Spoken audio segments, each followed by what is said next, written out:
असं म्हणतात की इतिहास घडवणारी माणसं कधी इतिहास विसरू शकत नाही आणि त्यास विसरणारी माणसं कधी इतिहास घडू शकत नाही.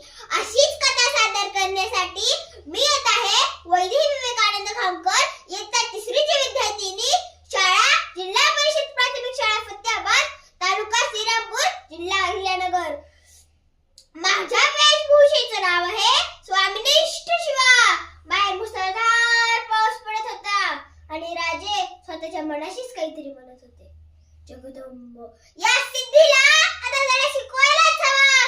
तेवढ्या शिवा आत आला. राज बोलावून काढलं जी. हो शिवा, आम्ही असं फार ऐकलंय की तू आमच्या सारखाच दिसतो. आज आम्हाला प्रत्यक्ष बघायचंय. आत्ता आलो जी. असं म्हणून शिवा आत गेला. राजांचाच वेश परिधान केला. राजांसारखाच विशीला पिळत राजांच्या सामने आला.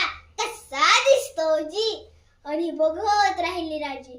अरे शिवा, आशात आमचंच रूप पाहिल्याचा भास होतोय शिवा. म्हणजे राज त्यो सिद्धी बी ओळखायचा नाही. आणि स्तब्ध झाले राजे. अरे शिवा, तुला कसं कळलं की आम्ही आमचं रूप घेऊन तुला सिद्धीच्या भेटीला पाठवणार ते? शिवा म्हणाला, राज इतका दिस तुमच्या संगतीने राहिलो या. ते काय उगाच होय? द्या की वेळा जाऊन भेटतो की त्या सिद्धीला. राजांनी शिवाला कडकडून मिठी मारली. त्यांना माहिती होतं या शिवाची पुन्हा भेटते.